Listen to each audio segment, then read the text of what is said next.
성경 말씀은 다니엘서 6장 9절 10절입니다. 다니엘서 6장 9절 10절. 우리가 잘 아는 말씀이에요. 여러분 아마 보시면 외울 정도로 다 아시는 말씀인데 1243쪽 구약성경 다니엘서 6장 9절 10절입니다.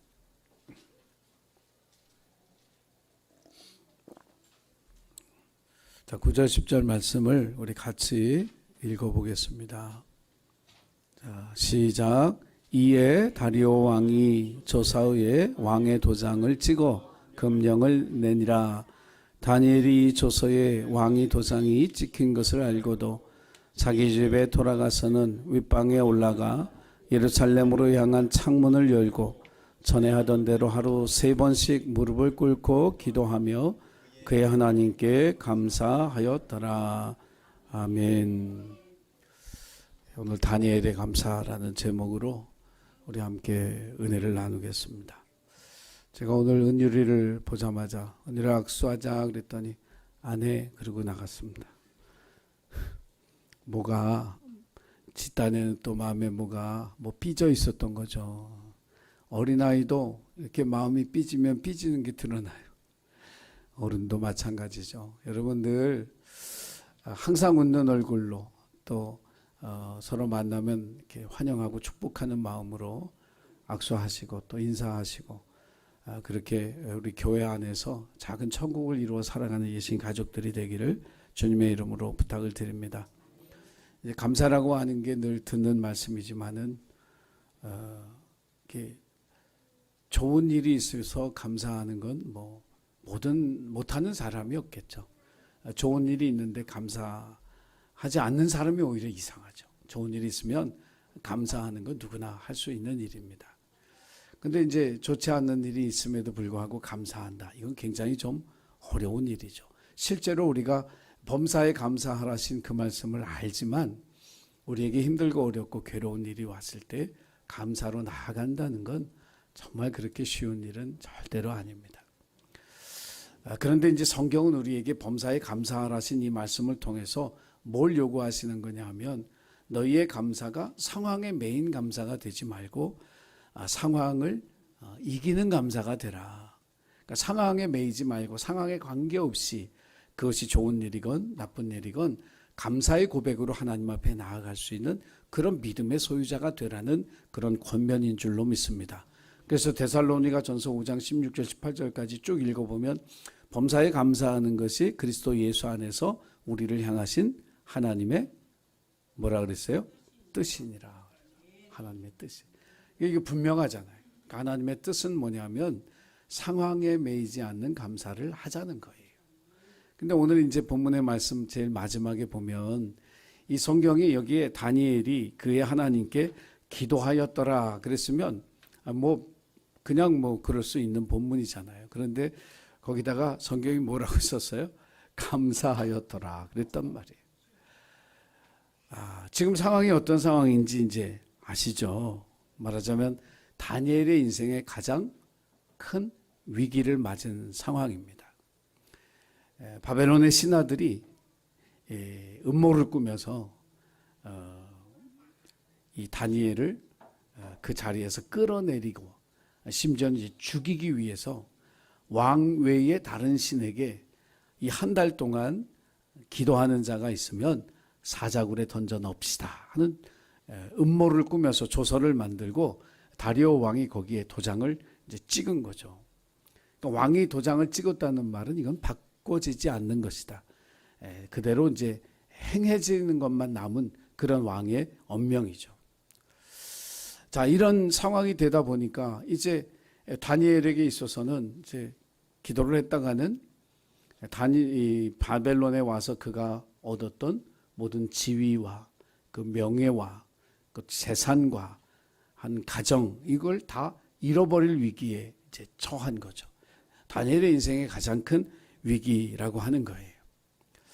그럼에도 불구하고 오늘 우리가 6장 10절을 읽으면서 참 다니엘이라고 하는 이 믿음의 사람이 참 대단하다라고 생각하는 건 뭐냐면 왕의 도장이 그 조서에 찍힌 것을 알고도 자기 집으로 돌아와서는 예루살렘을 향한 창을 열어놓고 전에 하던 그대로 3번을 하나님 앞에 기도하는데 그 기도의 내용이 뭐였냐면 감사였더라. 성경 그렇게 이야기를 하고 있습니다.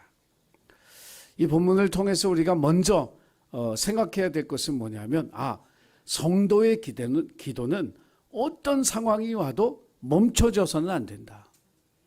성도의 기도가 끊어진다는 것은 있을 수 없다는 거예요. 예전에 선배 목사님들이 그런 얘기 했잖아요. 기도는 호흡이다.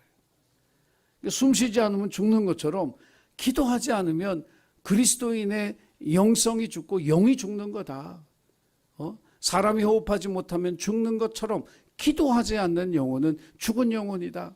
그렇게 얘기하면서 기도를 얼마나 강조했는지 몰라요. 그런데 오늘 이 다니엘의 기도를 보면 그렇구나. 기도는 어떤 상황에서도 멈춰질 수 없는 것이 기도라고 하는 것을 우리에게 분명히 가르쳐 줍니다. 제가 이 본문을 생각하면서 2가지 꾀를 냈어요. 첫째 꾀는 뭐냐면 하나님 저를 죽인답니다. 그러니 한 달만 제가 기도를 쉬겠습니다. 그냥 속으로는 기도할 텐데 전에처럼은 기도하지 않겠습니다. 이렇게 이제 타협 아니죠. 이게 하나의 꾀잖아요. 꾀. 한 달만 피하면 되니까. 한 달만. 근데 다니엘이 그렇게 선택하지 않았어요. 2번째는 커튼을 막 치는 거예요. 이제 창에다가. 안에서 뭐 하는지 하나도 안 보이게. 그러고 나서 기도할 수 있잖아요. 근데 그것도 다니엘은 취하지 않았어요. 전에 하던 그대로 기도하는 모습이 다 보도록 하나님 앞에 기도했다라고 하는 거죠. 모든 것을 다 잃어버릴 위기지만 기도를 숨길 이유도 없고 기도를 멈출 이유도 없었던 것이 다니엘의 믿음이었습니다. 여러분, 성도는 무슨 일을 만나든지 기도의 자리를 만들고 그 기도하는 자리에서 하나님 앞에 나아가는 삶을 멈추지 말아야 할 줄로 믿습니다.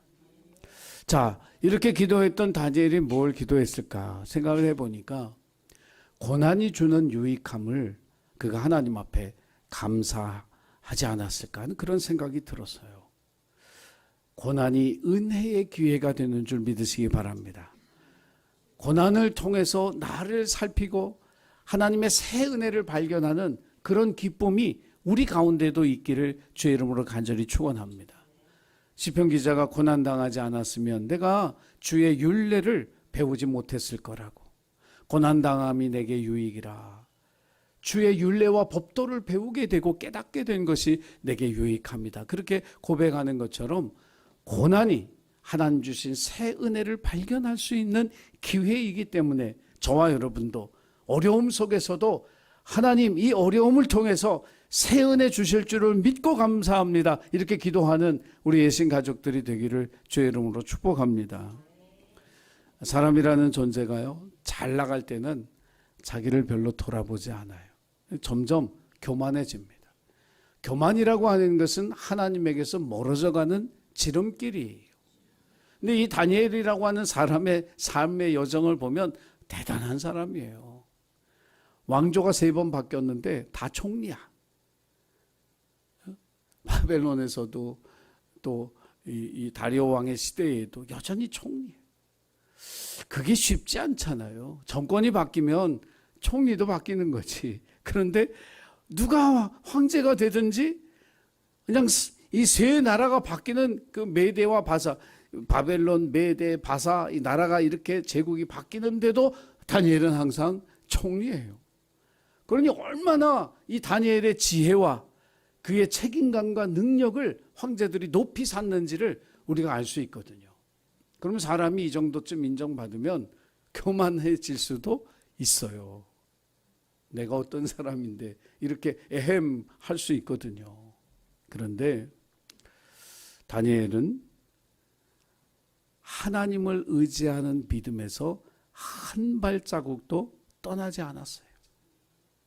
내가 바벨론에서 얻은 이 모든 영광 하나님이 내게 주신 것이다. 하나님이 거두어 가시면 아무것도 아닌 것. 내가 하나님 앞에 기도를 멈추고 이것을 지키느냐, 내가 기도하다가 하나님 앞에 순교하느냐, 하나님이 주신 것, 내가 하나님께 드리는 것, 이게 마땅하다고 생각하고 기도하다 순교하는 길을 택한 거예요.